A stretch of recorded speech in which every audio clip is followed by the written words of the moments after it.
Picking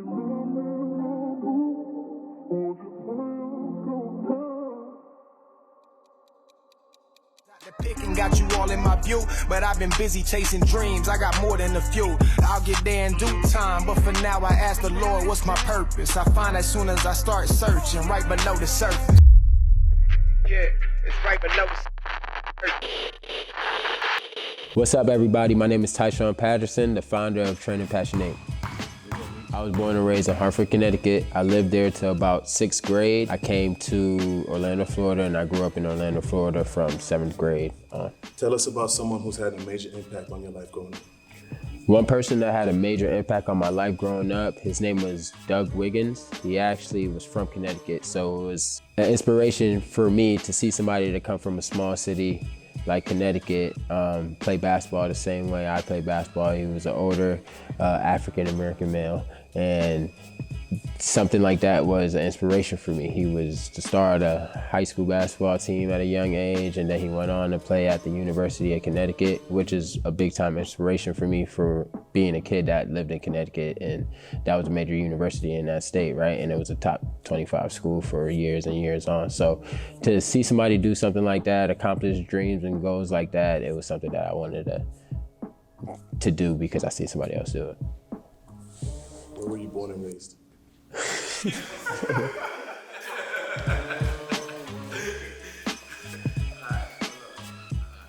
If you could give some advice to your past self, what would you say? When you have something in life that you want to achieve, never compare your journey to somebody else's, because life is a everyday battle, and you got to get up every day and push yourself to be the best that you can be, not what somebody else wants you to be. But if you get up and you take those steps every day, step by step, you'll get there. What is something you do to help motivate yourself? Something that I do to help motivate myself is I pray, and I try to do some sort of physical activity every single day, because I feel that if I can discipline myself to do that, that means I'm working hard, at least taking the step to work hard. And if I don't do that, that means I let the day defeat me, and I don't like to let the days stack up and defeat me. So overall, I would like to have more good days than you have bad days, and I just make sure I'm just doing some type of activity to feel that way. And they don't put in work. That's it. And I'll be good. I'll be like, yeah, bro. Exactly. Two. But I'm gonna show you what to do the other things.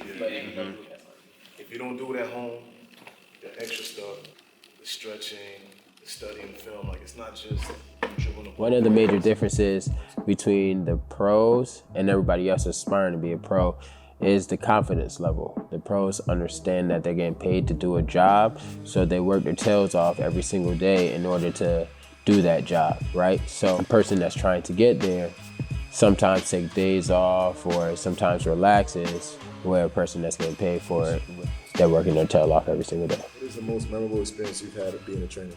Experience in the NBA draft. As basketball players, we grow up and we envision ourselves getting our name called in the draft and being a part of Killian Hayes' draft team and helping him in workouts, and being able to be at draft night with him was a super memorable experience. Another major difference between the pros and everybody else that's aspiring to be a pro is the level of poise. When the pros go through their workouts, they don't get too high, they don't get too low, they're very even keel. They understand that there's a task to be done and they're there to achieve it. One quick drill that I would recommend a rookie to do to improve their ball handling is a crossover between the legs, behind the back for 90 seconds and challenge themselves to get 80 reps or more. The last major difference between a pro and everyone else that's aspiring to be a pro would be the obsession. Their approach is completely different because they live, sleep, and dream basketball in order to take care of themselves and their family. One common misconception that I believe players have is that it's not all about scoring points, that it's also about being a good teammate, playing defense, helping others get better. What's one common misconception people have about training? One common misconception that I believe people have about training is that it's an overnight thing, that you can just show up 2 times, 3 times, 4 times a week and just see your trainer and you'll be done for the week. But It's not. It's an everyday journey. And if you put in that work every day, you'll be successful. And if you don't, then that's your fault. That's good. So then all we need now to do B-roll is something. Was that clean? That was it. I like that. Yes, sir. We need these on, right? Yes, sir.